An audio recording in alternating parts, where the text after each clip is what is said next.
Yeah.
Voice क्यों नहीं आ रहा?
এতে কি হলো বুঝতে পারছি না, জুম কেন হচ্ছে না?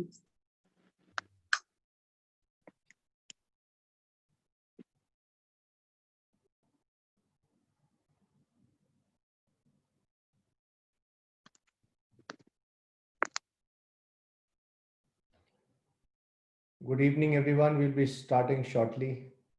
Welcome, all of you. Hi, good evening, Jason. Good evening, Jitin Chawla. Good evening, Jitin. Good evening. I'm good that you could join in. Nice to see you. So, how are you, after ma'am? so many years.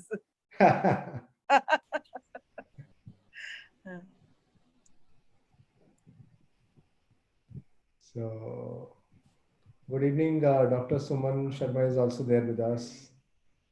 Ma'am is principal at LSR College. We'll just have formal introductions and we'll just start.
We have not started right now. That's why you can't hear.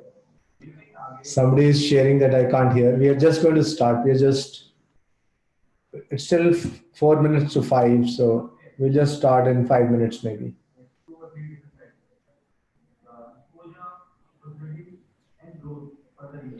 That shows how keen people are to listen to you, Jitin. It's amazing. Not at all. It's your charm, sir. So, And Dr. Suman, good afternoon. Good afternoon. How are you, Mr. Pandey? I'm fine, ma'am. Thank you, and nice to see you. In fact, the theme that has been chosen Yes, is really very good and very timely.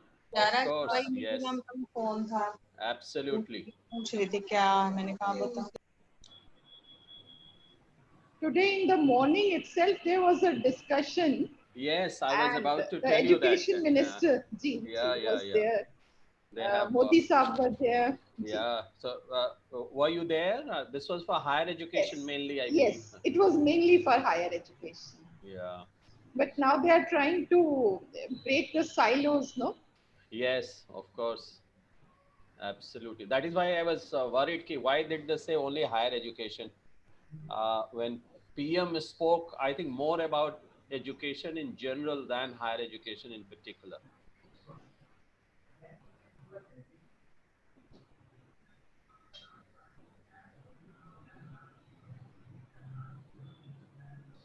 we have crossed 100 right now. Yes, just 100 at this point. So you got the century. Now it's 101. One, yes. But I think in the next 5 minutes, you'll see an exponential rise. I know it always happens, the last 5 minutes are, The credit goes to your institution, Ma'am, career development. Yeah, There yeah. are so many who are interested in this. I think it's an interesting area, and we picked it up at the right time. And I hope we all will be able to contribute, and we'll welcome ideas from the audience also. So I think, Ria, you're not able to listen, but sorry, Miss Rita Bakshi, I think you can just check your audio, because I presume that everyone is able to hear us. People, you can just write Y for yes in case you can hear. Oh, great. Now you can. Great. Sukhmani ma'am is here. मेरी से कागज ले लो, उससे type करने को पापा वहां से जाके 1 मिनट में ले लो. Great. Good evening, everyone. Harvinder ma'am is here. Harvinder Saraswat ma'am. Sir, I think we can start now. We do? So yeah, so I would request everyone to please keep their mics on mute. Yes, sir. Thank you. Sakshi, please. Yeah, thanks, Atik. Good evening, respected principals, vice principals, and counselors. On behalf of Center for Career Development, I welcome you all to this webinar. Before we begin, we will have a short introduction of each of our speakers present today. Firstly, I welcome Mr. Jitin Chawla, who is an MBA graduate from one of the topmost business institutes of India, Faculty of Management Studies, University of Delhi. Mr. Chawla is also the founder and director of North India's topmost career counseling and study abroad firm, Center for Career Development. For 5 years, he has worked with multinational companies like ICI and Hindustan Times till he discovered his knack for entrepreneurship. He has shown his active presence in Indian media by answering students' queries at various news channels like NDTV, CNN IBN, and actively writes for various newspapers and magazines. He is a member of National Career Development Association, United States of America, International Association for Education and Vocational Guidance, Viva World, NICE, European Association for International Education, and actively participates in international conferences in various countries. Now I welcome Mr. Ashok Pandey, who is presently Director, Alcon Group of Schools, Delhi, India. He is a postgraduate in physics from Allahabad University and in consultancy management from BITS Pilani, and has spent more than 3 decades in the education sector. He has pursued over the years better ways to impart knowledge, values, and joy to learners. Mr. Ashok is also a successful school principal, author, speaker, researcher, and facilitator. Extensively traveled, he led Indian school principals delegation to the UK, US, Australia, and Malta. Multi-award winner, he received the National Teachers Award by the President of India in 2012 and sits on the governing body of the National Council of Teacher Education, among his many other assignments. Lastly, I welcome Dr. Suman Sharma, who is presently principal of Lady Shri Ram College for Women, University of Delhi, India. She has taught in different colleges of Delhi, University of Delhi for more than 3 decades. She has been the elected member of the Academic Council of Delhi University, which is the highest decision-making body in academics in the university, and has published a number of books and articles, research papers in national and international journals. She has also presented a number of papers in national and international seminars. She was nominated for the Indo-Sri Lankan Cultural Exchange Program by the ICSSR. Currently, she is working on major research project on college-school collaborations sponsored by ICSSR. Dr. Sharma has been awarded Woman of the Decade in Academia by Women Economic Forum, New Delhi, in May 2017. Lifetime Achievement Award on the occasion of the United Nations World Teachers' Day celebrations, coinciding with the Teacher Education and Research Summit for a Cleaner World in October 2018, and many more titles amongst these. Thank you. I would request all of the participants to please keep your mics on mute. We would be taking questions right after the webinar. Ashok sir, I would please request you to begin with the session first. Okay. Thank you very much, Sakshi, first of all, for your very nice introduction. And you have begun the program with great efficiency. I must tell you that. Thank you, Jitin, for inviting me to your show. And I'm absolutely delighted and privileged to share the stage with you and Professor Sharma. I'm also very happy to see more than almost 150 uh, distinguished principals and educators and counselors on the show, and it gives me a sense that the topic for discussion is something which concerns everybody to the core, and people are very anxious and keen to contribute to these discussions.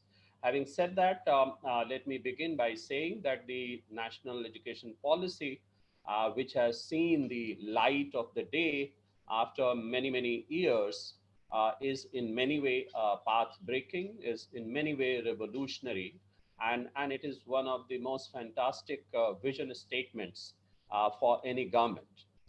Why I say this? There are 2 or 3 reasons for that. First is the most defining message of this particular policy is that this policy seeks to fully leverage the power of 21st century and what it offers for everybody. So I rephrase it in a way that the policy seeks excellence and equity for every child of this country. The second thing that this policy sets out is that education is not an activity for a limited period of time in one's life. Education begins with the foundation years and goes for lifelong. And it includes 2 very important things. The first thing is that it goes from foundation to school to college, university, professional institutions, and beyond, and not only in the local context, but also in the global context. And that is why this policy did not forget to mention one thing very particularly, that the policy is aligned with India's obligation to its participation in United Nations Sustainable Development Goals, particularly goal number 4, underlying quality education and lifelong learning for all. And second is the sub goal within goal number 4, that is 4.7, developing global citizenship. So these are the two very, very important things. The third aspect of this policy is that this policy has invoked the ancient wisdom and knowledge system of this country. And without mentioning name, three pillars the policy has invoked. One is the Swami Vivekanand, when he said that the child is already, there is a perfection within the child, and as educators we have to manifest it. So there is a very clear mention of this in the policy. The second thing is about Rabindranath Tagore, who mentioned that the education should rest and should flourish on creativity and joy of learning. So that is very clearly established. And the third thing, in my opinion, which is very important, is what Professor Radhakrishnan said. And he said that the teaching is such a profession where the best minds should come. This society should look after these teachers, their respect, their livelihood, their well-being, their comfort. And once all these things society has invested in the teachers, then teachers must be made accountable for their duty towards the nation. I think these three defining principles are some of the best things. Focus on flexibility, flexibility of acquiring knowledge, flexibility of acquiring skills, flexibility of using 21st century tools and resources to develop those skills and measure and assess those skills. I think these are some of the salient features. In my opening remark, I think I will rest here. And once we come back, probably we can take some of the other very salient features of this particular policy. Thank you. Over to you, Sakshi. Great, great. Thank you, sir. Thank you. So I'll just cover certain areas which are relevant in my field. So as some of you know that I am into career counseling, and we keep on working with schools. Some schools we run career resource centers and aptitude testing, career counseling, and so on.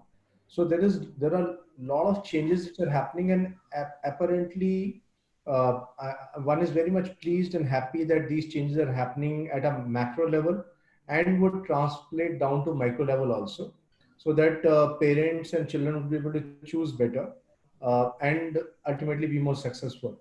I'll just use a small PPT. Sarthak, Sakshi, if you can help me put up the PPT. So I'll just use a small PPT just to illustrate some ideas, and then maybe we can get into a discussion mode. So yeah, can you just run the slideshow, please? So this is one major change which will happen as far as the policy is concerned, that integration of vocational education. So guys, I went to Kennedy High School. This was 3 years back. That's a school at Iowa in Midwest in US. And when I went there, somebody was helping me out. So I even went to the school board's office. I sat in one of their meetings. It was possible. But when I went to that school at Iowa, I saw something wonderful. I saw 9th class students who were making like a F1 car. I would not call it F1. I would say a fast car, a car which can be used for racing, a racing car. And I could see one group of students doing a course called construction technology. Basically, they were laying bricks. They were just laying bricks. Yeah. So what I mean to say is they were doing something which was really practical. So I believe the same things would be coming in India. Local opportunities. I, as a person, has always believed, I've gone to very small places or places which are surrounded by, let's say, people, a lot of people in agriculture. I've been visiting DPS Bhatinda for quite some time, and nearby, a lot of people are in agriculture. Now, if the children who are there, they plan out that, look, because there's a natural resource available, and we will look at food processing. So it'll be a big career. Jan, one was visiting BET show, BET in London, which I'm sure some of you have visited, one of the largest education shows in the world. When I met up with counselors there, I was told agriculture is amongst 3 top career options in UK this year. This year, amongst 3 top career options. So, whereas in India, people would just think of certain careers only, 7, 8 career options. If I speak largely of North India, so I think that skill gap analysis should also help people in planning out better. Open distance learning mode. So some people want to sign off studies and do whatever they feel like. They become YouTubers, influencers, start of an enterprise. So I think that will be there. Vocational education. Lok Vidya again is something very important. So I'm sure you would have heard of Parta system of Gujarat, an accounting system which is an indigenous system. So if I look at across communities, there are a lot of indigenous stuff which is available. So that is Lok Vidya. It might be Ayurvedic wisdom. It might be, in fact, people in India keep on sharing that Corona has not impacted us so much because we use haldi, we use adrak, we use. So I don't know. Maybe a good research will show how much of it is true and reliable. Yeah, and of course, lot of crafts also in the system, and the approach is also quite different. Next. So integration of subjects. In fact, yesterday only I got a student who has taken biology, history, of course English is there, business studies. I mean a mix of subjects. So a lot of students have actually questioned why can't I don't want to do physics, chemistry, why can't I combine it with others? But our higher education system apparently was not ready, because anywhere I went to do a bio course, I'm asked that do you have physics or and chemistry? Like I have to submit the marks. Like for example, Delhi University, they will look at my PCB, physics, chemistry, biology. But when integration happens, then other things will happen.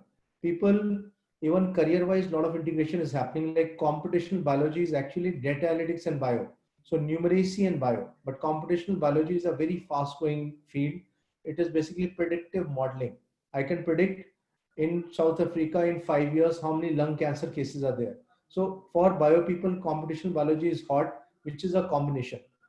IIIT Delhi has launched biosciences and computer science, which is again I mean, two areas mixed together. So as the schooling would also change, similarly higher education also you can pick up. It will be like a buffet of things laid out, and you can take your plate and pick up. Even IITs have been asked to work more on humanities and commerce-based courses. Already some IITs are doing it. Like IIT Madras has Masters in Development Studies and Masters in English 5-year courses after 12th class. Similarly, computational linguistics is English. Computational linguistics is English, programming, which is computer science, and psychology, like Google Home. If you tell your Google, I love you. So the response of Google would be, thanks, I also like you a lot. But if you repeat it again with a better wording, you will also get a better response. I hope like in normal life. So that is computational linguistics. After 3 years, we'll just speak to our machines. So because here also English, computer science, psychology are coming together, so my study patterns also have to change. So that is my appeal. I mean, that is what I'm trying to communicate right now here. And accordingly, integration of subjects will help people in choosing careers, or even design plus computer science. Next. No silos among subjects or language. It will not be that there is compartmentalization. And also a lot of people complain, or rather say, a lot of my students will come and say, sir, I'm really good. I really love home science. I've done it. But when I go to a university, like when I go to a Delhi university, why my marks are considered to be lower than some other subjects? Because of a larger practical content. But idea of the new economic education policy is that like you are doing academic, vocational, science, humanities, it is absolutely fine. Yeah. And somehow for whatever reasons, some subjects have been given a better this thing and some lower. But I see humanities people taking up technology courses. I see science people taking up more humanities courses. I see a amalgamation rather than it being in silos or compartments. Yeah. So I just illustrated Kennedy High School, or even sports for that matter. So if I can give my marks in sports and I get into a university, why? Because ultimately I feel in life it is absolutely fine. I have students who have done excellent on sports side, and later on they went to average business schools, but they became very big business people. Why? Because they were good at it, they were hardworking. What interested them, they did it. What didn't interest them, they didn't do it. So no silos. I just got a question, so I'll just take it. How beneficial will it be if students are allowed to choose subjects across streams? will that not hamper the UG? No. So what we are thinking of is, of course, I would request Suman ma'am to answer this more. If related subjects have not been studied, I'm sure the university system would change to adapt. I mean, they'll change so that they allow people with a different subject combination also to come in. So maybe I have done bio, I would be allowed to do bio-based area, which happens in a lot of countries. Yeah. So won't this amalgamation lead to half-baked knowledge of many subjects? But as of now, also people need to build up in depth. So if I take up bio, of course, some physics principles might be applicable, but of course I can build it up during my graduation. So if I'll give you another example. In Canada, I met an engineer who's now a doctor. I asked him the same question, that initially you didn't do any bio subject. He said, so what? If I can do AP in biology, if I can complete, if I can showcase that yes, I have attained that bio level by giving an AP exam or any other exam, I should be admitted to a college, because then it is equal opportunities. Yeah. So he's an engineer who did not like engineering, but subsequently shifted. Today he's a top end surgeon in Canada. So so the world is moving towards more flexible choices, more buffet systems, I would say, rather than a fixed thali system. India has been a fixed thali system. Itna hi khana milega, itna hi dal milegi, and so on. And buffet is where you take your plate. If you go to Northwestern Chicago, you have 4,300 courses. You pick up computer science, you pick up music, and you pick up whatever, entrepreneurship, whatever you want to make out of it. Something like that. Next. Maybe I'll come back to this point after some time. I'll come back to this. So my initial contribution to the discussion is that, look, outside world is changing. Honestly, when I started getting inputs on the new education policy, I was really happy that flexibility will be available, because the students are not like yesteryears or like when we people are growing up. So we could do things even if we didn't like it, even in terms of jobs and careers also. A lot of people carried on because there was a social pressure, this and that. But today's student, they will do things if they like it. Hence, they will excel if they can choose things which really matches them. Of course, it'll take them some time, but I think with practical education, with more internships also, which are again being talked about in the education policy, with more practical exposure, I think it will happen better and better. So okay, I think Veena ma'am, MPhil course, I would request Suman ma'am to address. Yes, Rose, this entrance to university courses will be based on common entrance exam like in the West. Absolutely. So NTA is already looking at an aptitude test, like we have SAT, which is applicable for anything. So similarly, NTA is looking at a common test. Private universities are already providing the same. Gitika,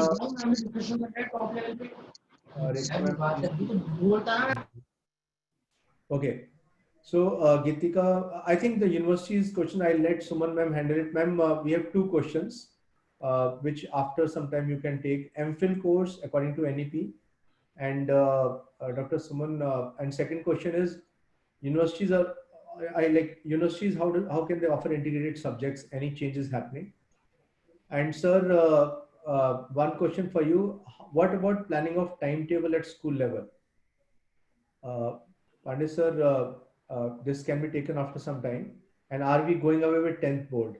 This I think Mr. Pandey can. I'll take it. Yeah. Sure. Sure. Dr. Suman, I think we can have some inputs from higher education, I would say. And what do you feel about the entire scenario? What is happening? Good evening. I like to start with thanking Mr. Jitin Chawla for giving us this opportunity, and also, you know, with fellow panelists like Ashok Pandeyji.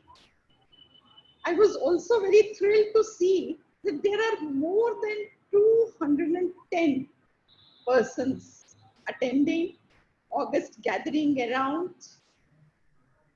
Now, being the third speaker, it's very difficult at times because most of the points have been covered. Pandeyji has spoken very well about the philosophy. The practical part, Jitinji, you have covered. I like to start with the new education policy. How it is going to bring about a paradigm shift in school education as well as in higher education. We have discussed about multidisciplinarity and also about flexibility. Now, right in the beginning, I would like to talk of the consultation process that has taken place before finalizing this policy. I was looking at the data. They have not only consulted the academicians, the common people, they have also been in touch with a number of state governments at the block level. At the Gram Panchayat, they have consulted around 2 lakh Gram Panchayats. Members of parliament have been consulted. So, this process has evolved. And I feel that it will bring about transformational change and a paradigm shift in the foreign policy. I would like to share my PPT. Usually I don't make a PPT, but this time I have done and I like to share it with the audience. Please, please.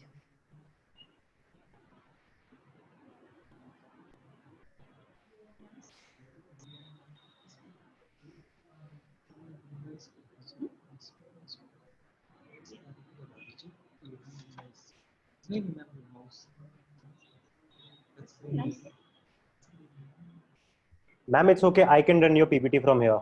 No, I can do it. I can do it. No issues. It was just for the visibility. Right.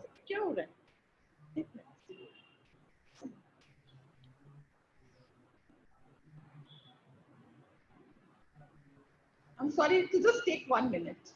Don't worry, ma'am. I'll just read out 1 or 2 more questions till the time it is coming. Sir, when is being asked by a couple of people? Pandey sir, when can we expect NEP coming to practice? I think you had a PPT where even the structure is shown, so maybe later on we can put that. Jitin, you want me to answer that question, or ma'am is coming? Yeah, I'm ready yeah, with ma'am it. is there. Yeah, ma'am, please go ahead. Ma'am, sir, we'll immediately take it. Yeah, sure. Okay, I'll start with how this new education policy is going to provide us with an overarching vision, a comprehensive framework. As it has already been said, that it is embedded in ancient Indian knowledge, and also it's a need-based policy with cutting-edge research. Now, this shows how many universities we have and also some of the standalone institutions that are there. The fundamental principles of the new education policy, which is the flexibility with the objective that the learners have the ability to choose according to their talents. This has been discussed in details by Jitinji. Then integration of different areas of learning, and that there will be no rigid compartmentalization, multidisciplinary and holistic education. What happens is, like someone asked me a question, in the colleges, there are a lot of students, say of physics honors. He would come and ask me, Madam, क्या Hindi honors की कुछ classes attend कर सकते हैं? And I see that the child can write extremely well. There are some who are from commerce. They want to study history. So I feel that this watertight compartments that we are in, it will break with the implementation of the new education policy. Then also, Mr. Jitin has discussed about the extensive use of technology,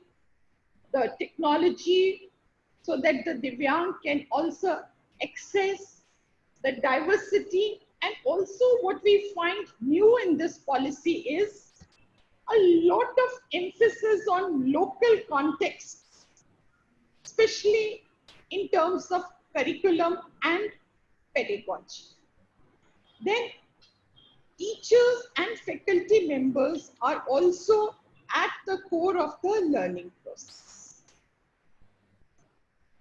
It's a picture of a typical school, and I want to start with the school education. And I have really been impressed by the concept of early childhood care and education. It was missing in our earlier policy. And this early childhood care will be there in collaboration with Women and Child Development, Health and Welfare Ministry, and Tribal Affairs. It's really a very good idea because the cognitive skill begins with the child at a very early stage. And also there are special provisions in the policy that the dropout rates of the students can be less. The dropout rates, not only at the level of school, even at the level of college, we find are quite a lot. This initiative of 4 years course that way is very good, because after 1 year you can get some certificate, second year you can get a diploma, third year an honor degree, and fourth year another research degree that you can get. Till now what happens is that if for some reasons our student is not able to give the exam, say of the 5th semester, 6th semester, we are not even able to give a single piece of paper to the students. So I feel this multiple exit points is a very good idea. Then about teachers' education, I have been asked to speak of. I feel that this teachers' education for 4 years, that multidisciplinary program is a very good idea.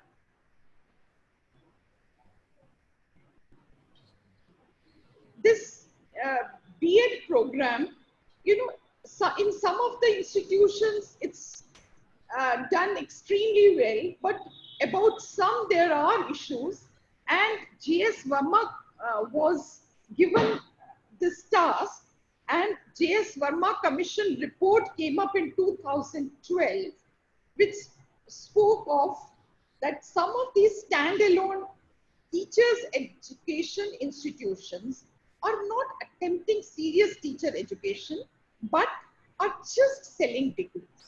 So in this context, I feel 4-year degree program in a multidisciplinary institution is a good idea. In this context, I would like to say that in Delhi University, we are running a 4-year undergraduate teacher education program called as BLED. It is for elementary education, and this course we find to be very beneficial. It is multidisciplinary in nature. It has innovative pedagogy. A lot of our students, they find very good jobs after doing this program. It's not only teaching, it's also in research. 2 of our students have got into civil services after this program. One of them after this program went for law, and she has got into judicial services. I'd like to show you some pictures about how multidisciplinary this program is. There are around 7 colleges in Delhi University which are running this 4-year BLED program. It has theater, it has crafts, it has other extracurricular activities embedded in the discipline itself. Now, this policy also has a forwarding vision for higher education. In fact, what I feel is, with the silos breaking, there is a role for collaborations between the schools and the colleges, collaboration with other higher education institutions and the schools, because a lot of new challenges are coming up. And I feel that these challenges, if we are together, we can face them well, we can understand them, and it is going to be a win-win situation both for colleges as well as for the schools. Now, coming back to the higher education, again, I'll talk of multidisciplinarity and also the holistic education that has already been discussed. The next slide is on academic bent of credit, on National Research Foundation, open and distance learning. Another very important point that has come up is the graded autonomy for different institutions, higher educational institutions, those who are holding ranks and they have a good track record. Ma'am, we've got a couple of questions. If you permit, we can Yes, take sure. one more question to you also, and then do you think if a common entrance exam is there, is it beneficial for the students in certain ways when they look at entry into university? The question is to myself or Yeah, ma'am. You can like if there's a common exam.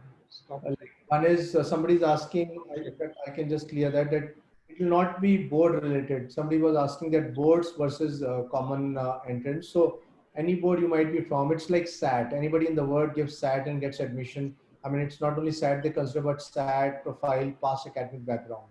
So what do you think will be a good way to analyze students when school children are getting into a higher university or a college? I feel it's a good idea. It's a good idea because sometimes there are complaints from some parents that, this board, that board, maybe the standard is different. It's a good idea, but there are also problems in the sense that the students would be overburdened.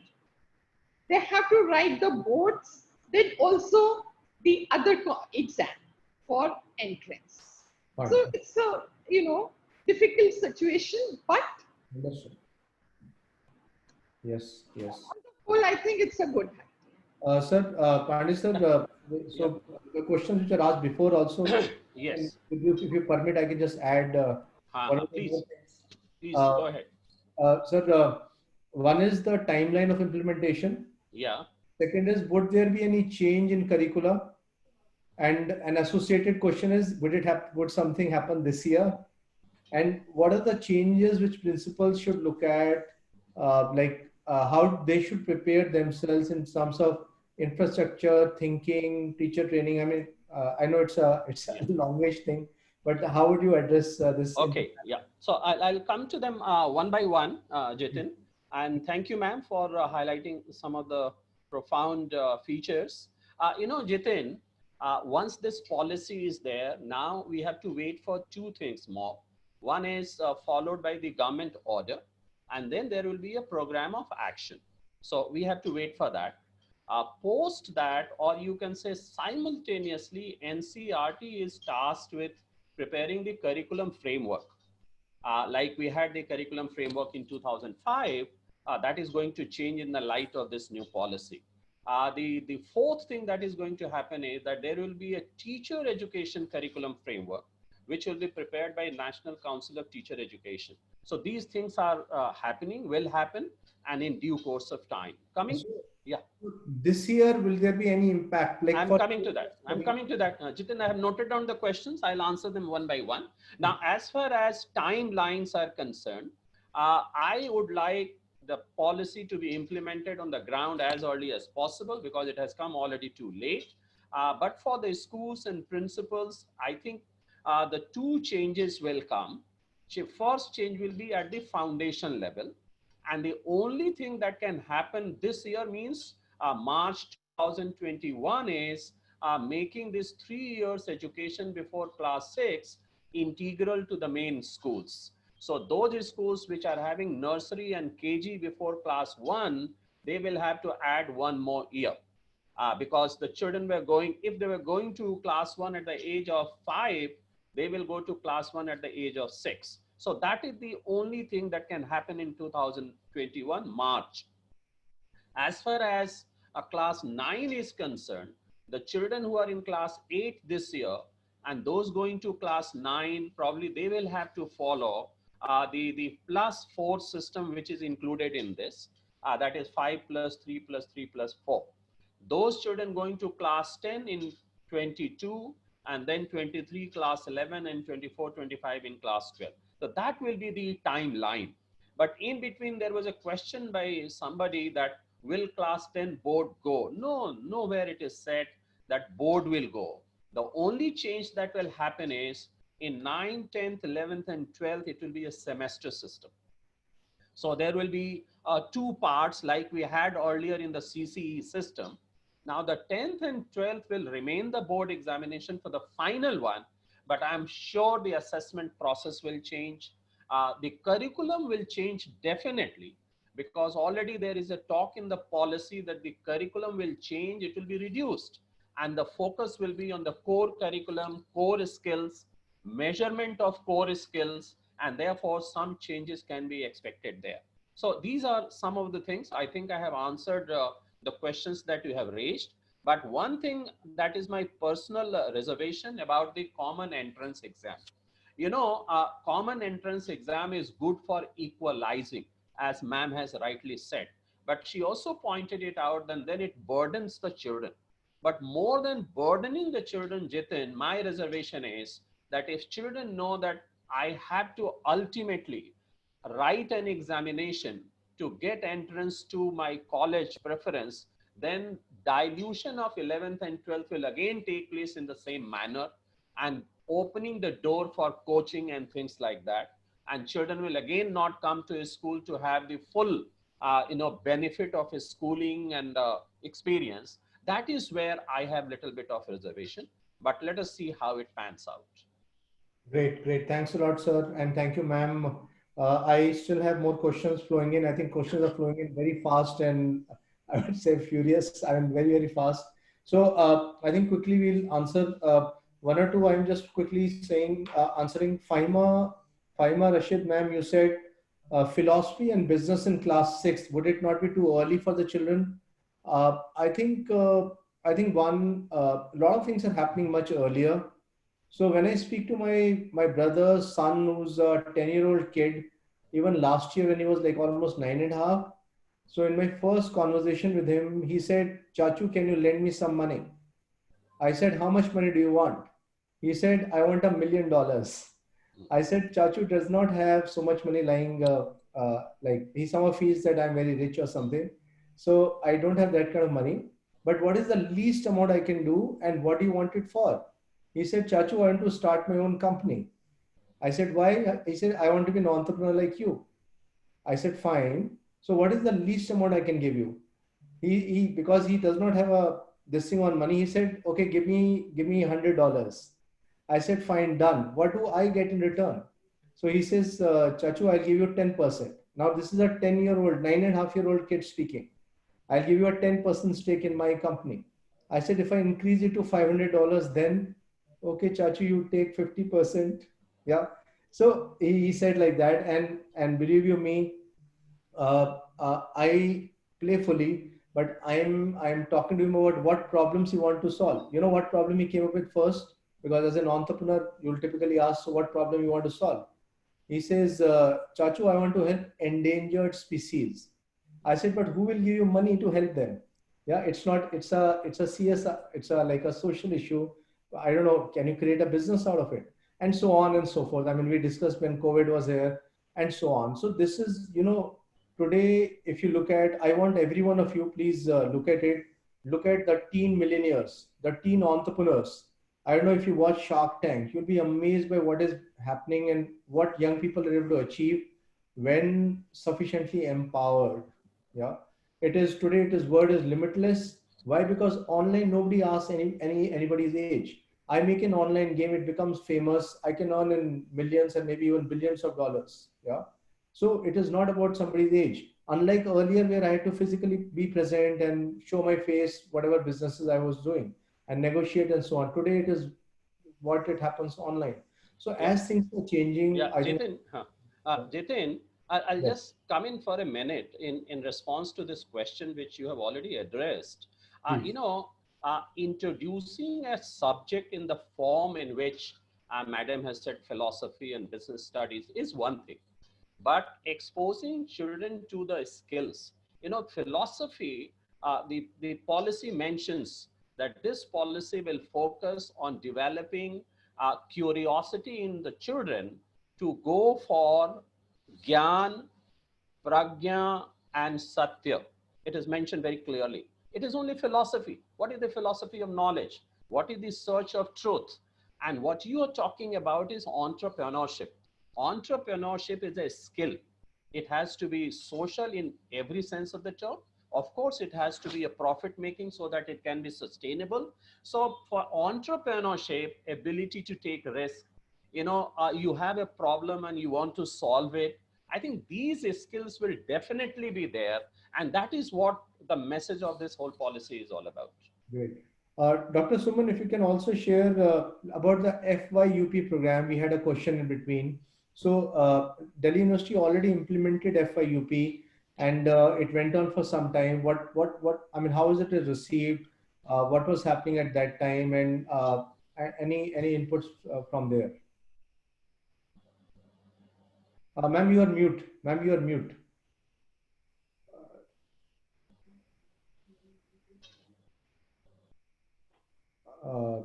Yeah.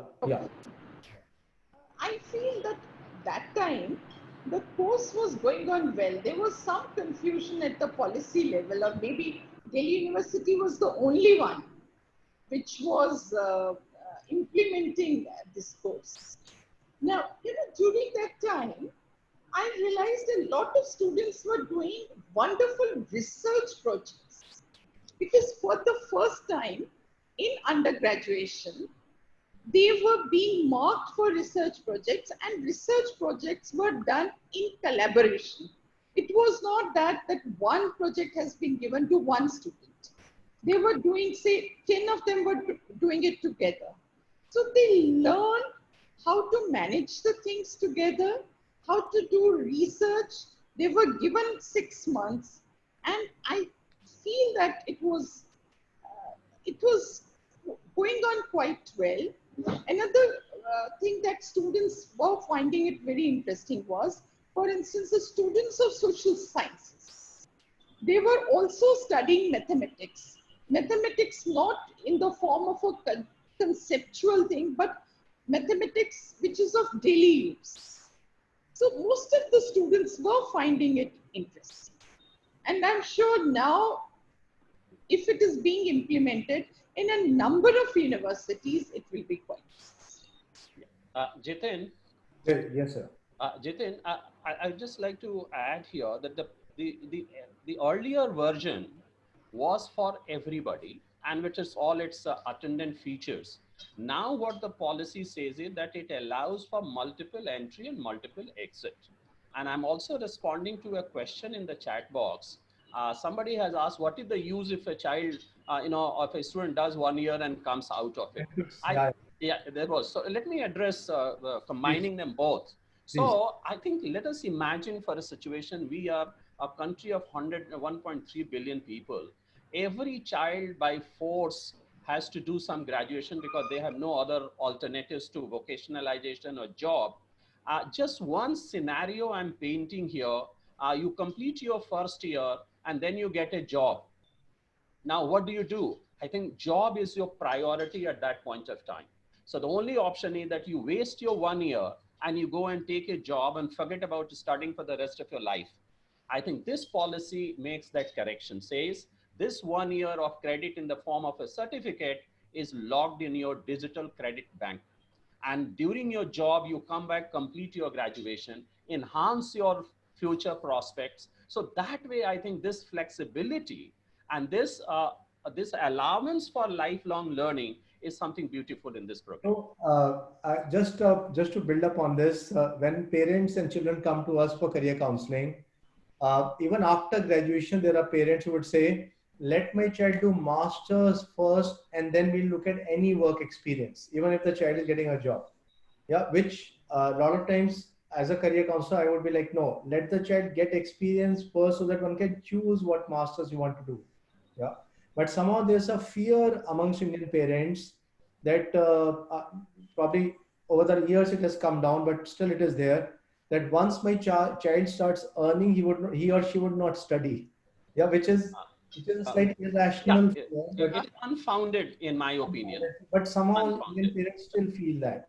Yeah. And just responding to Pooja Kapoor, ma'am, yes, in countries like UK, subjects like design technology, which include food, 3D design, are introduced as early as class third. It does give them an edge. I agree thoroughly, Pooja, ma'am. Any practical understanding, people carry it. There's a very young chef in India. You can check Kicha Tube, Kicha, Kicha Tube. This guy would be now maybe around 8 years. He has gone to the Ellen show. Ellen is like it's a show which is watched all over the world, which I'm sure a lot of you would have seen it. So Kicha, I mean, he has his own YouTube channel. He's doing advertising, and he's gone to Ellen show, which lot of people who are at an amazing level also might find it difficult. But then he already cracked it, and he's building it up from there. Uh, Sir, one more question is there, sir. This is more like any. I think anybody can respond. Learning disabled children. How is this policy going to address education for learning disabled children? I think ma'am has already mentioned about it. I think she can elaborate upon it. She did mention about it in her presentation. What I saw in that policy was there are, they have not explained it in details, but they have mentioned that special technology will be there for the differently abled young ones. And also, it will come out when it's being implemented. And I'm sure, as Pandeyji was discussing, that a flexible program of 4 years would really help them out.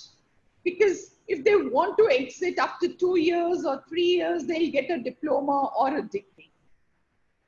And even earlier program that was being implemented in Delhi University, the intention was multiple X. It could not be implemented, that's a different issue. Yeah. One more question is there. Since education is a part of concurrent list in the Constitution, has the policy highlighted anything how homogeneity be maintained throughout the country? Yeah, I think ma'am can take it up, but I would like to say here, you see, it's in the concurrent list, and it has its advantages and it has its disadvantages. The advantage is that we are talking of diversity and inclusion. We are not talking of homogenizing the whole thing. This is number one. The difficulty could be that if states do not agree to the policy, either on the basis of ideology or on the basis of feasibility or acceptance, then the policy has the chance of running into trouble. But I have a feeling that the national education policy has been broadly accepted by the country.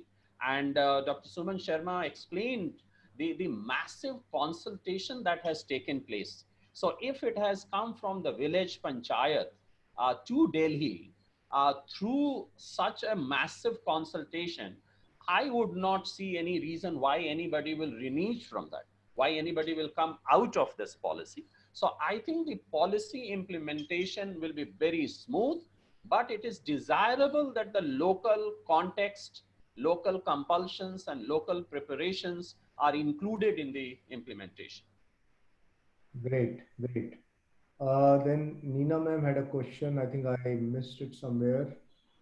Oh, there's so many questions. I think I'll just Nina ma'am, if you can write again, I'll just take it up. I think I was just getting ready to take it up. Guys, can you just put on my PPT again? I just want to cover the digital part. I feel it's really, really important. People, Yeah, by the time your PPT comes, Jitin, yes, Annie Thomas is asking 11th and 12th, will it be a college? Like please. it is? No, it is part of the school education 15 years, and the last 4 years will be 9 to 12th. So that change is not going to take place. It will remain part of the 15 years schooling process. Right. And choosing of subjects will happen in, yeah, Nina ma'am, I got your question now. Choosing the subjects will happen in ninth class. Choosing like in terms of possibilities, in terms of permutations, combinations. I think even in 6th, 7th, and 8th, there will be some flexibility once the policy, the program of action comes, because there is a mention of ability to choose subjects at 6th, 7th, and 8th, particularly in the area of languages and core skills. So I think some changes are expected there too. Anita Shah ma'am, I'll just take the question.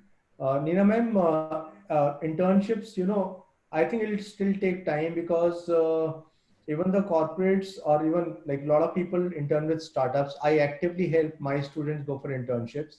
We run a 2 or 3 year profile building program where we act as a, I would say, a second school where the child is doing a lot of practical stuff outside, which I hope now would happen inside the school itself. But internships, social work experience, doing research projects and so on, writing skills and blah blah blah. So I still feel it'll take time for the environment because a lot of startups are still open, but according to law, if I'm looking at working somewhere today, below 18 is just still not allowed. Yeah, in some industries I would say 16 to 18 might be allowed, but generally speaking, a large corporate might not be very much. But with virtual internships coming, we can. We are just collaborating with a company from UK, Project Set, which is into virtual internships only. Now in UK, it is compulsory for companies to pay to interns. I mean, if you do without paying, you are liable. I mean, you can be put in jail also. Whereas in India, there is no such rule. I think rules will still form, but I see after eighth a lot of job shadowing starting. Job shadowing is where a group of children is going to a hotel and seeing what is happening. And there are like in a hotel, you can see 20 different type of jobs. They're seeing how a lawyer or a group of lawyers is working, corporate law firm. They're going and checking out how a factory is working and so on. In some parts, they've already been there, but I think it will become more structured where job shadowing will be organized. Some schools have asked people like me also to organize certain type of visits so that children can understand about career. So I think more of that will happen, but more internship will happen after 10th. After 10, definitely it will happen. Uh, Before that, maybe it will take some time. Uh, so one more question came. This is, ma'am, Dr. Suman, this is for you. The university admissions will be impacted. Will colleges have to do away with best of the four subject criteria? Hello, am I audible? Yes, yes, you are. Yes. You know, we actually get the guidelines from university, and right now there is nothing of that sort. Maybe it would come next year. Okay. Till this time, it would be best of four. Yeah, Jitin, Yes. Yes. I would make a request to Dr. Soman. She is in the policy making bodies. I Yes. think, and she's working on that project, University School Connect. Yes. There is a great disconnect at this point of time, and I'm now speaking on behalf of CBSE schools. That the children already have some multidisciplinarity of options, but Yes. when they go to Delhi University, they suffer. So you change your stream, you lose marks. There are certain subjects which are recognized as contemptuous subjects, and again you lose marks. I think those things will have to be looked into, right? And this homogeneity of a school and college, or forward integration of a school experience, has to take place before this policy is implemented. In fact, last 4 or 5 months, sir, I've been, I mean, I'm adding ghee to the fire, I would say. So last 4 months, I've been inundated with this request from schools. Is applied mathematics going to be accepted by Delhi University? Yeah, to which Dr. Suman, we discussed with you also, we try to take your input. But it's absolutely right. The school system, the university system, we feel would need to collaborate better and much more faster, because CBSE keeps on introducing a lot of new stuff.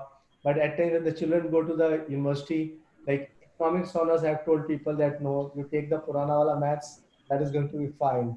You take even for BCom honors also, I've said, though we are still waiting and watching. Dr. Suman, anything you want to respond to it, or you can just give it a pass, whichever way you No, feel. no, no. I like to discuss it.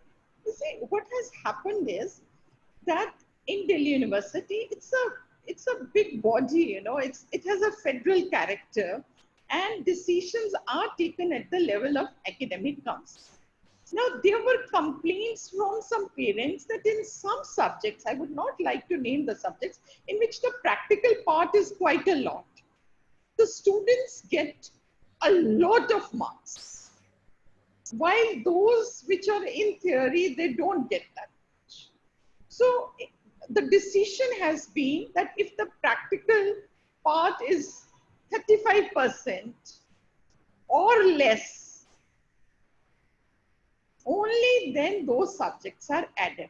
But I'm sure now with the new education policy, where we are giving a lot of emphasis on hands-on approach, this attitude has to change, and we also will make some changes, because now it is a need for us to do, Right, right.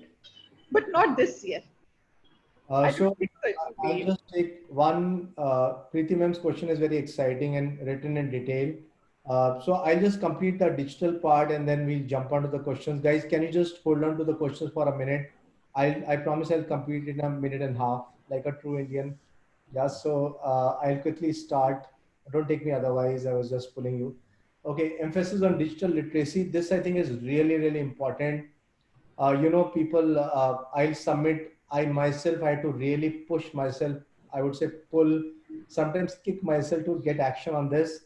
Somehow, I also studied at a time. I remember using Harvard graphics to make something, a cover of a printed presentation or something which I had to give to my professors. But today, if I'm not, today a G Suite is important if I want to collaborate.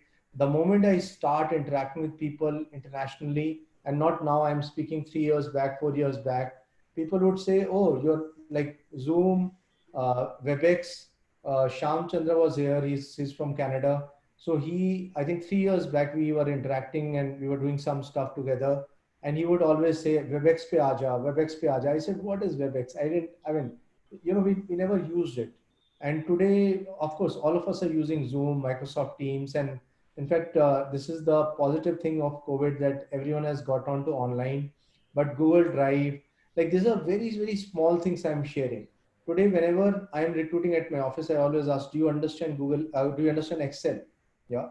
A lot of universities, you need to specify that you have done Excel, a detailed program, because Excel is needed. Otherwise, people will waste a lot of time. So right from there to even taking out content from the web, organizing properly, putting up a PPT, making a PDF document. There can be small, small, small things, which I feel there's a huge divide between, let's say, a metro bred, a person who has kind of grown up with laptops in hand or iPads and others, versus, let's say, of a different socioeconomic class, as well as people who are at some distance from metros and mini metros. Why? Because it is thought out differently, and the activities with children and children are also different. So with this being a part of the curriculum, I think Indian children will be better prepared for future. So this is something which is majorly a computational thinking also. Yeah. Next. I have just 3 slides. I'll just finish off. I think I'm taking more time. Next. Yeah. So because we like come back. So India's future India's leadership role.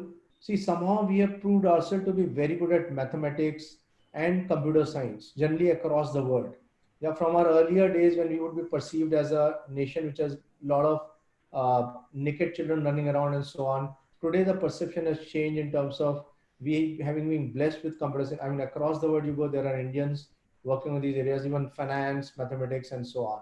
So computational thinking, mathematical thinking, and problem solving, and of course contemporary subject will help us build up what is rightfully ours, I would say. So holistic health, organic living. So already it is there in the Indian system, but maybe now taking this forward and letting the globe enjoy it. I was pleasantly surprised when again in London after the BET show, I could go and do yoga with a lady and her husband who stay on a boat. Her name is Mary, Airbnb experience, and she was practicing yoga. She says, I just do this. 1 hour, she charged me 3,000 rupees. There were 10 other peoples in the front part of the boathouse. She stays on a boathouse. So front part of the boat. So 1 hour she made 30,000 rupees. Not bad. Yeah. But then a lot of children at top schools, I mean, I don't know how many actually think of yoga. Yeah. So somewhere we, and of course, first educators and then parents, we need to expand our thinking and then this can go on. Next. I hope that's the last slide. Knowledge of India, I think ma'am has already spoken about it. So different values, knowledge systems, specific courses in forest management, traditional cultivation, a lot of things are already there. So I think if these are under like damaging effects of alcohol, tobacco, which in fact is a negative point I would say in metros, mini metros, because increasingly it is not looked down upon so much. It like somehow people have a freedom. Unlike earlier years when I grew up, if a child would be caught smoking somewhere, some uncle would catch him by his ear, give him one or two, and then say, "Go back home, and I'll speak to your parents about it." Whereas today it's become I would say, a liberal system where people would tend to ignore and move ahead and so on. So knowledge of India, I would kind of combine all of this in some ways. It would be also utilized. I think I'll just stop here. Next, is there something which I can take later on? Yeah, I think we have discussed other things. So jumping on to questions, I think we had a very, where is my, yeah, there are a couple of questions.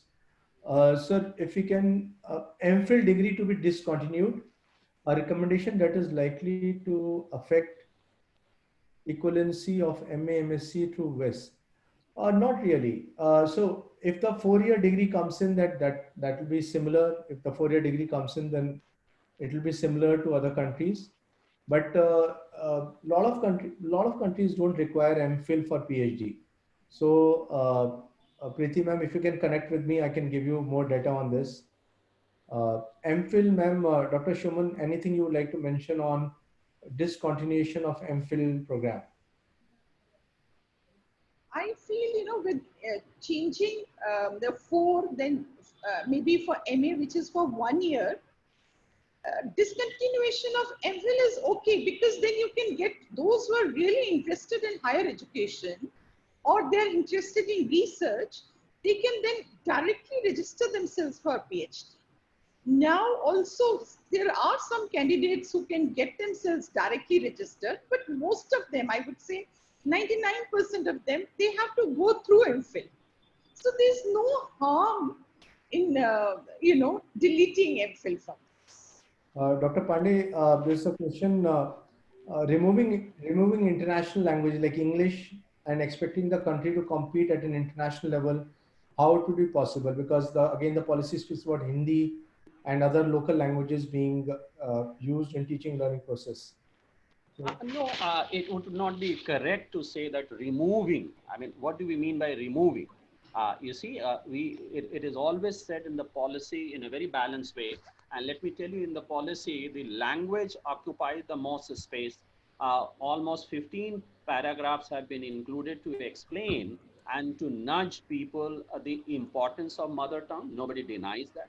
Then it also says that we have to compete globally. So English will continue to occupy the same respect and response from us. And the only difference which is going to happen if things are not changed at any point of time, that from middle ages, the foreign languages will go to the secondary stages, right? So it is not removal per se, I would say, and there will be a lot of scope to do that. In any case, the policy at no point of time says that if somebody wants to do language at an early age, in some form or the other, they cannot do it. So that is addressed very well in the policy. One more question is there. This Sarita ma'am has been asking for quite some time, but I skipped earlier. Planning of timetable. It will become a tough task because right now you're able to group people into, I would say, actually silos, compartment, and put the science class here and humanities here and this here. But then people will start choosing any combinations, and then how does one plan out the timetable? And even school infrastructure, would that be an issue? Well, infrastructure will be an issue where there will be a complete change from what you are to what the policy demands, right? But I think the people who are connected in this program from most of the progressive private schools, I suggest. So infrastructural change is not an issue. Timetable is also not an issue, but it is a new paradigm, you see. We are going to work at a different platform, and we only have to see the fun and thrill and excitement that will come out of it, and not worry about some of the rigidities which we have made our comfort zone. I think we will have to seek a new comfort in giving flexibility and choice to the children and see what kind of thrill it brings on the campus. A lot of work, sir. COVID also has jolted everyone, and there's a new norm, and a lot of Yeah. changes. But as rightly pointed out, I think we have to gear up and look at what really Absolutely. is happening. Uh, student travel from state to state because of their parent nature of job. Which language will they stick to? I think whatever they want to choose. I think those choices will be available. Yeah, absolutely. Don't you think, Hisham says, don't you think policy should be discussed before their implementation? And if you're discussing these today, will our suggestions bring about a desired change? I think it was discussed. after after discussion only it has come, and today we are not discussing the policy for making amendments to it. Today we are discussing to decipher it, to decode it, to understand it, and to put it in the right perspective. I think the discussion is about that. If I point out a small, I'd like to add here, yeah, you ma'am, know, yes, the consultations have been going on since last 5 years. yeah. In fact, it has been going on for more than 5 years. Yeah. So whenever it happens, guys, I think we need more activation from our side. Again, when I travel outside, I was really surprised when I traveled to Minnesota, where my brother stays. They have magazines which talk about how each person can contribute. I mean, there is so much of people are there who are involved in running the school board. I shared with you about Iowa.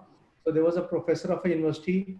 He gets his work gets over at 4 o'clock. He comes to the school board, devotes 3 hours voluntary so that the education in that district goes up. So increasingly, I think I see a lot of participation by people. So in India, probably we all have to get together and build this up. Where professionals who are doing well are able to take out time and give time to government institutions and others, which in a state like Delhi has been happening, and I'm sure other states it would also be there. But I think we all need to give more time. Even Delhi, a lot of suggestions, a lot of things when they change, they ask, "Can you contribute?" And today it is online, so I think we all can contribute. Surbhi Nair from Sadhu Vaswani School for Girls. Will class 10 students be able to change the subjects after NEP? Question is, What does it mean? Change subject where? In class 11? in 11th, as it is, you change. Of course, yeah, you can. Yeah. Can you just write down again? Probably the question is not so clear. Anita Shah ma'am writes, also smaller schools may have financial implications as they will have to offer a plethora of subjects.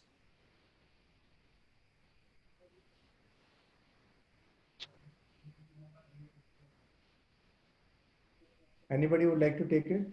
Yeah.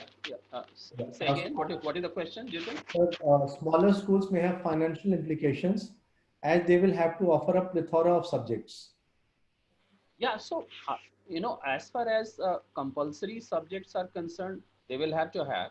But where there is a large choice of subjects, I think the schools will have some options whether they can offer that subject or not, and that will ultimately decide that will be a decision factor for the parents whether they will go to a school X or they will go to a school Y, where the more choices are available. But yes, financial crisis or a problem will always remain with everybody.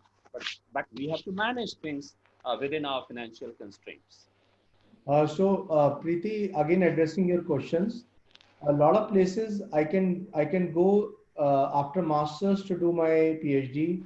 MPhil is not needed. So I mean, having MPhil, having not MPhil will not matter. Second, lot of masters from abroad can be done. I'll give you countries where one can do it free of charge also, like Germany, Norway.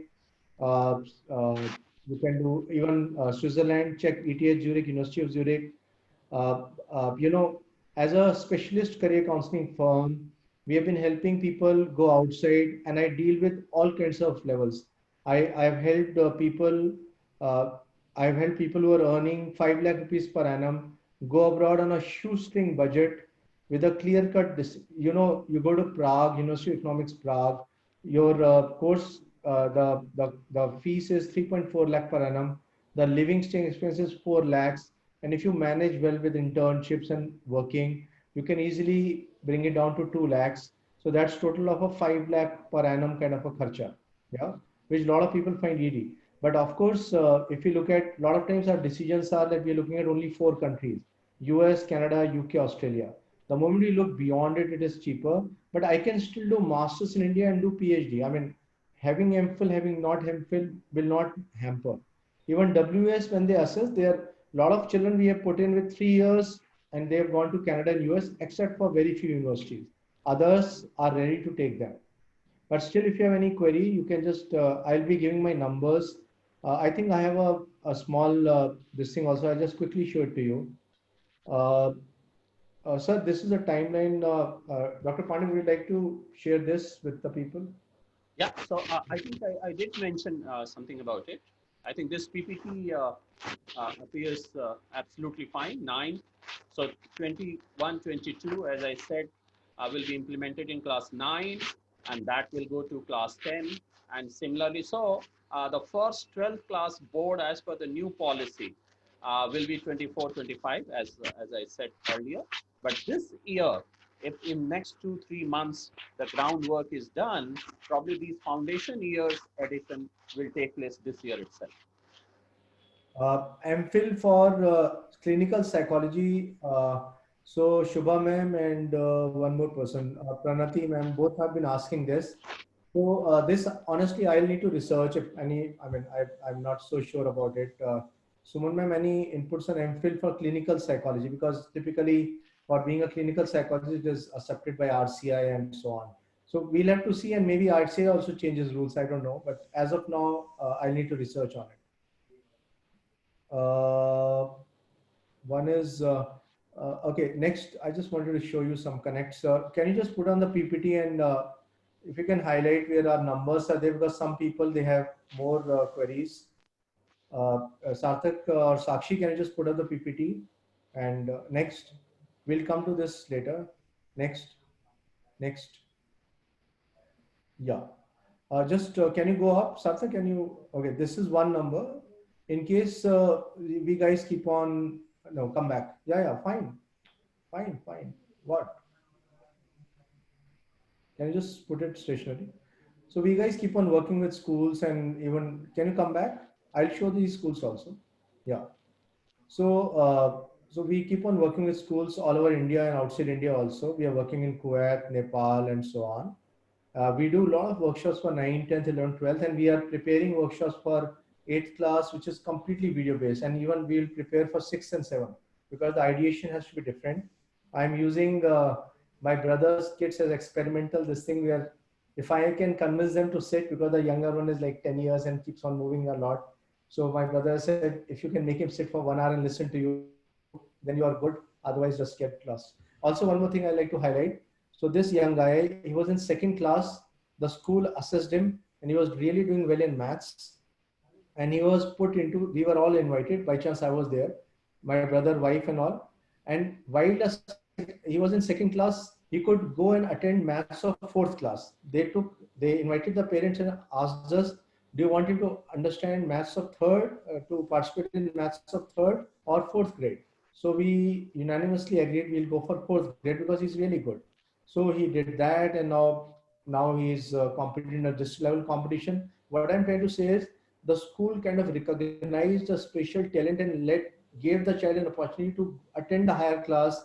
So as a person with a small height, he would go and sit with fourth class, which is typically bigger than him. But then that's how it is, and he kind of excelled there also. So anybody wants to be in touch for organizing webinars, we are doing it right across. We are doing after COVID careers. We are doing how people can study more effectively, target boards for 2020. I mean 2021. So we do special webinars for science students, for commerce students, for humanities students. So you can be in touch. I'll also share my number in case you have one or two people had queries. So you can just connect with us here. Sarthak, can we go back now onto the PPT? I think the assessment thing also is pretty important, and we can, yeah, we'll send you a recording, Hatkar Balaji. We'll send you a recording of this entire session.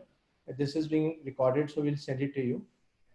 Hisham, you'll have to write the question again. I think I missed the second part, one we had taken up. Any additional scaling up is required for teacher who is B.Ed qualified and taking up kindergartens? Pandey sir, any? Yeah. What's the question? Any additional scaling up is required for a teacher who is B.Ed qualified and taking up kindergartners? You see, as per the present scheme, I think for kindergarten, B.Ed is not required. I think nursery teachers training is required, or early childhood care diploma is required. But I think the new policy says that there will be a certification for teachers at all levels. So I think for nursery, KG, things will be different. And for the foundation years, as I said in the beginning, I think it is going to be a new chapter in the schooling. And there will be a new paradigm for child care in this country. And that will open door for new specialists, new training, new certifications. So those things are coming up very soon. Thank you.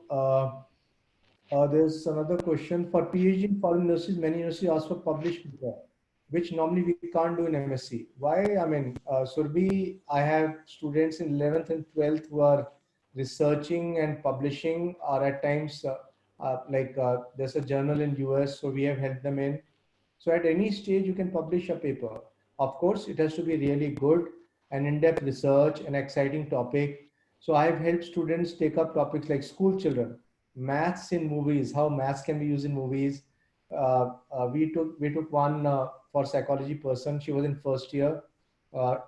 Euthanasia, psychological implications of euthanasia. Yeah.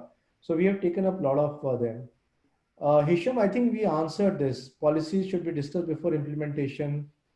Our suggestion, no, this is not a forum where we are going to take this to somebody. We are just dissecting the policy here.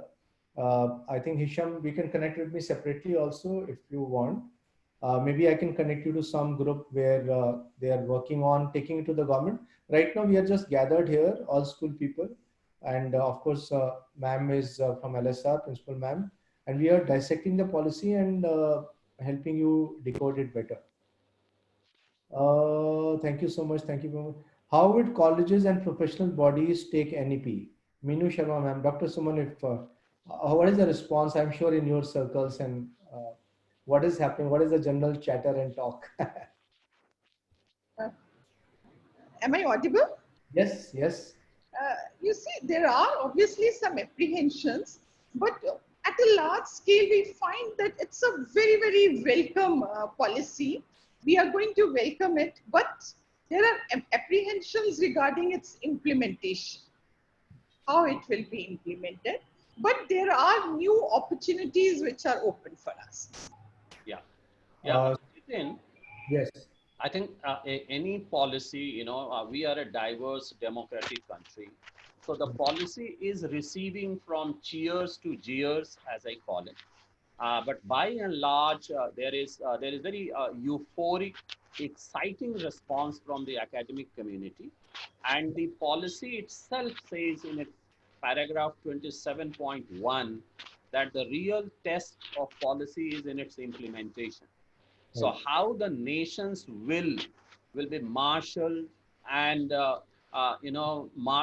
mobilized in a way that everybody is there to implement the policy in letter and spirit. I think that is the essence. Great, great. Uh, when you see in current scenario, Simran Kaur, there were stream choices specific to specific school at class 11th and 12th. Will implementation policy, especially at class 6 level, will the options be school specific or standardized? I think it'll be left upon the school and the children to choose. So I don't think that it will be like anything will be so much school specific. I think it will be for students to choose. So students and schools also to choose ultimately. So as we feel a lot of flexibility will come, and actually it will be better because when people start playing around with vocational subjects with some skill based courses from sixth class onwards, ultimately they'll be able to choose appropriately when it comes to, I would say, subjects for higher education or even subsequent courses also. Right now in the country, I mean, so many people choose. I get at my office, I get nothing less than 40, 50 engineers every year who don't want to be engineers. I get a lot of BScs who don't want to be BScs. I get CAs who want to change to something else. I've got a former model who's now into psychology. I've got a teacher who's gone on to, I have only helped her to become a corporate trainer. I mean, people across the spectrum. I mean, why? Because somewhere the chatter, you speak to economics honest people, a lot of people in top DU colleges will say, look, I took it, but I didn't know that it was so much mathematical. I was not knowing that these are the career options. When you speak to English honest people, they echo the same thing. I have taken English because I used to like English, but I don't know what I'm going to do later. Can I do MBA? When they go and sit at MBA entrance coaching, they come back and say, look, it is too mathematical. I have not touched maths for 5 years now, blah, blah, blah. Yeah. So that's how it happens. Neela ma'am says, I think Mr. Pandey, Dr. Suman, anyone can respond. We welcome this policy with open arms, but why teachers are scapegoats appear for CTET, now TET? Yeah. Dr. Suman, ma'am, would you like to go first? You can start it. Okay, I think this policy is very upfront. Perhaps I have seen a policy for the first time that it has admitted, confessed the problems with our pre-service teacher training program. No policy I have seen ever where they use such critical and harsh words for themselves. And there was Justice Verma committee report about the health and status of B.Ed standalone B.Ed colleges, and that is why it was felt that when teachers come from those probably those teaching skills and other teacher-like qualities were missing in them, and that is how this teacher eligibility test was introduced. So that is the background, and I believe that background will continue for some time till the nation is satisfied and convinced that the quality of teachers coming to the schools is of the standard which the nation expects. The policy says that the best minds must come to the teaching profession. And I think I fully, I have my sympathy with this kind of sentiment, but let us not take it as a scapegoat. Let us take it as a challenge. And if we take it as a challenge and putting ourselves up front for scrutiny for our own abilities and skills and qualifications, I think we will only be doing a service to the nation and not being treated as a scapegoat. Dr. Pandey, we have the culture of assessment. So can you help all of us understand it on the PPT if you see? Yeah. So culture of continuous tracking, I think that is perfectly fine. And I would not be very wrong to say that in a way we will be revisiting our CCE program with some modification. So that continuity will be there. The new technology will be integrated in the tracking of learning. That is absolutely fine. I'm surprised nobody has asked this question. I was expecting it. That the policy talks about exams at the end of 3, 5, and 8, and many people think that it is like a board examination. No, it is not like a board examination. It is like a proficiency test to see as to how nation is progressing in terms of its learning outcomes. And the another thing is, in our appraisals as adults in our workplaces, the important part of appraisal is self-assessment, which we teachers like it because we want to say something about ourselves. And the self-assessment will also be included in 360-degree assessment. There will be a peer-to-peer assessment, which is, I think, a very good thing. I think in CCE, we had a portfolio management thing. I think that is changing to self-assessment and peer assessment, and of course, including the assessment of the parents and teachers sitting together. The whole idea is that the policy wants that the learning must take place. Just 1 minute, Jitin, we are also under obligation to the sustainable developmental goals, and there are very clearly defined indicators as to what are the learning indicators. And the learning indicators are about numeracy and language at the 3rd level, at the 5th, and at the 8th. And there is another indicator which says that gender-wise, boys and girls, as to how they are performing in comparison to each other. So this entire assessment process is addressing that obligation, is addressing the obligation of learning outcome-based teaching and learning process. And it is also trying to address the learning gaps which we have discovered in the past 5, 10, 15 years coming out of many surveys and reports. Great, great. Sonia ma'am is asking time of implementation. Can we go back, team Sarthak and Sakshi? Just go back. I just want to show to ma'am. Ma'am, we have already discussed that. If you want, you just put in your email ID. I'll ask the team to share this recording with you. Can you just go back, Sarthak, Sakshi? I just want to show the time of implementation to Sonia ma'am. And we got another query. Yeah, timeline we're just showing. Will NEET and JEE continue? NEET and JEE continue. Will it continue? Yeah, I mean, there is no particular mention, but National Testing Agency, NTA, has been tasked to prepare a combined aptitude test for colleges. So I'm sure that will continue. But since this question has been asked, I have my personal opinion about it. That if it continues in the same format as it is today, then probably we will not be able to dilute the coaching industry. And the focus of this 4 years, 9 to 12, will not be in the direction in which the policy is envisaging it. People probably, we can share the PPT also. Otherwise, recording, Sarthak, can you put the recording at one place so that they can we put it up on our, if the panelists permit, can we put it up on YouTube or any public platform so that of course. Yeah, sure. I'm fine. I'm fine. Great, great. So people will not send it. Please go and check out my YouTube channel. My subscribers might increase.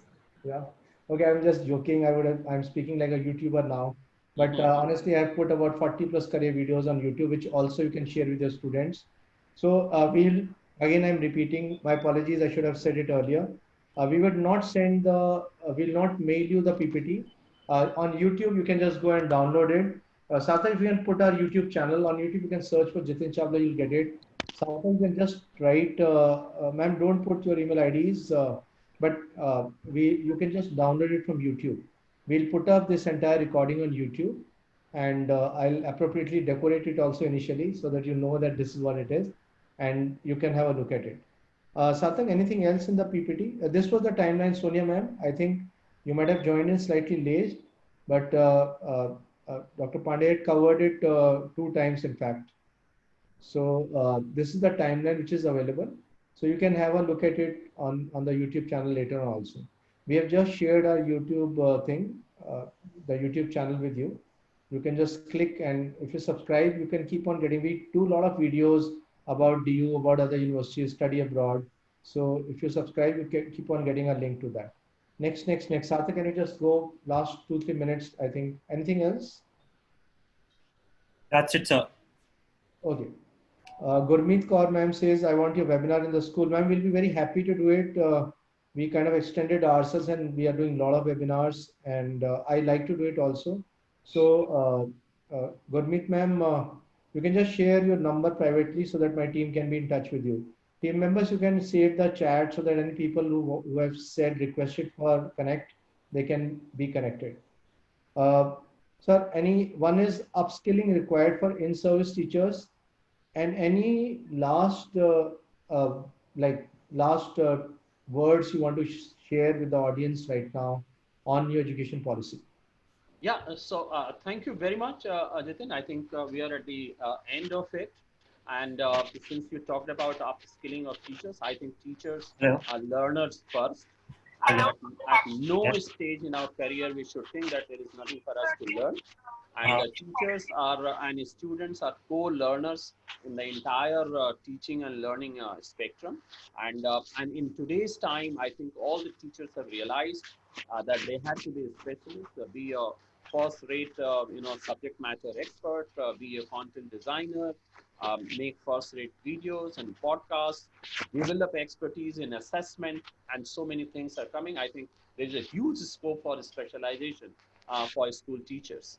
But my last message to everybody who is connected in this program is that this policy is about success and sustainability for the entire society. And that will be possible only when we can ensure equity and excellence for all without any exception. And I think this policy should be seen in that lens, and we should all work at our own places, within our own communities, within our own complexes, and then only we can make this policy a success. Thank you. Dr. Suman, anything you'd like to share with the audience, please? Yes, there are a lot of colleagues from the schools. So here I would like to again request that this policy opens up a lot of scope for collaborations with the school, and I feel there can be collaborations between schools and colleges at different level of students, teachers, administration, the governing. Thank you. Thank you, ma'am. Thank you.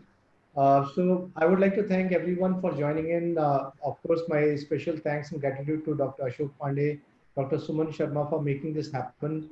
And people, of course, my team, they worked hard at it. Sarthak, Ribu, Sakshi. They always say that you forget our names sometimes. But I mean, in the background, who keeps on sending SMSs to people. People do pardon me if you receive a lot of SMSs from the team. But we try to build up any event. And of course, you can share that with my teachers at FMS who also taught me marketing. And I had a minor in HR. I try to balance both the sides and try to build up. But we as an organization, we are committed to career counseling people, profile building, study abroad. Any help you need, your schools need, be in touch with us. We keep on having a lot of webinars on different areas. If you like us on any social media, be it Facebook or Instagram is Career Guru. So you'll keep on getting invites, and we otherwise are in touch with a lot of schools. We work with more than 250 schools every year. Any help you need, please be in touch. And it has become more easier for us. Flexibility has increased because we can do sitting at our houses, or today I'm at office. So that's how it is. Wish you all the best, people, and thanks a lot again. Jitin, I want to do one little bit of marketing for you. Please. If you allow. This policy is, I said, synced with 21st century skills. And 3 skills that this policy is targeting at, One is the learning and innovation skills, which covers critical thinking, communication, collaboration, and creativity. Another is information and media and digital skills. And the third is life and career skills, which is a very, very integral part of the entire skill development. And I think people like you have to play a very great upfront crusaders role in developing those career and life skills. Thank you, sir. Thank you, Dr. Suman. Thank you once again for joining in. I think we close the session now, and I wish all people all the best. Any help you need, please be in touch. Thank you.